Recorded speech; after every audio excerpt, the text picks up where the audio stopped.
Mas'uuliyiinta wasaaradda deegaanka Puntland ayaa maanta kormeer waxa ay ku tageen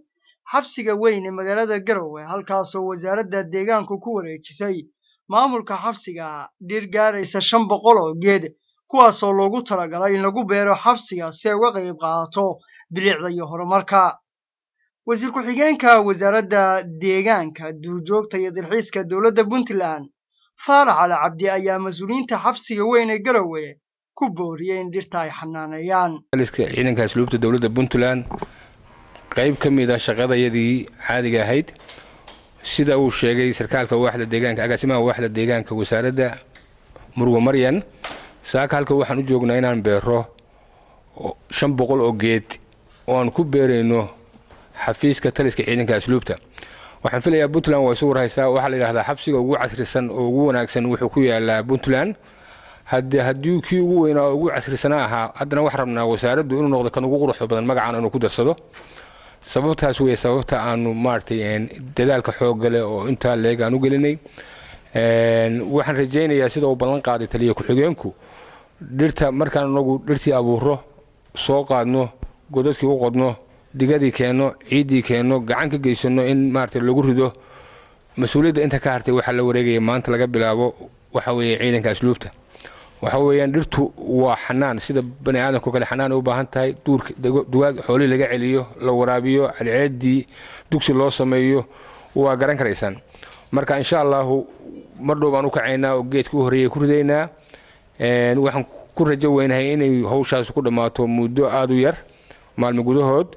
waxa kale oo aan rabaa halkan inaan hortiina ka sheego in aanan ku dhaafi doonin dhirta intaanu meesha maanta ku beero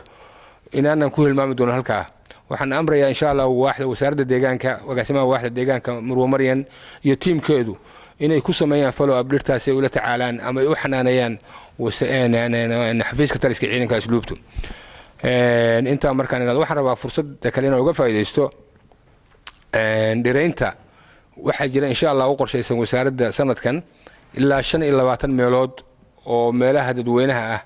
oo magaalooyinka Puntland in dhireyn fara badan lagu sameeyo waxaan rabnaa marka in maamulada degmooyinka dowladaha hoose maayarada inay qaataan roolkooda inay dhirta xanaanada macna ma sameynayso intaan dadka dhirta u geyno oo la beero inta lagu beero xafiisyada u waaweyn ama ganacsatadu leedahay ama ay leeyihiin dadka maartay muwaadiniinta ay leeyihiin geedka hortooda ku oo uu dhinto haddii macna ma sameynayso. Taliye ku-xigeenka ciidamada asluubta Puntland gaashaanle sare Cabdullaahi Cismaan ayaa sheegay inay ka gudoomeen wasaaradda deegaanka dhirtaan oo muhiimad gaar ah u leh xabsiga waxaana inta raaciyay Cabdullaahi in geedahani ka taxadari doonaan si ay u noqdaan kuwa la manaafacsado. waa idinku soo dhaweynaynaa annaguna waxaanu ballan qaadaynaa haddii Alle markii la dhireeyo inaanu xanaaneyno ilaalino waraabino dayaca ka ilaalino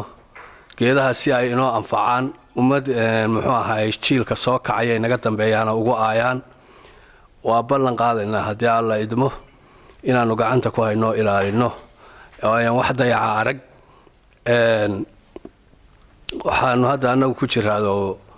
aanu muddo aanu wadnay mashruuciyo badan oo ay ka mid tahay taabeeraha haddii Alle waa qurxintii iyo wax soo saarkii dalka iyo dadkay noqonayaan. wasaaradda deegaanka duurjoogta iyo dalxiiska dowladda Puntland waxa ay sheegtay inay kor u qaadi doonto arrimaha deegaanka waxayna wadaa mashruuciyo ay dhir ku beerayso magaalooyinka Puntland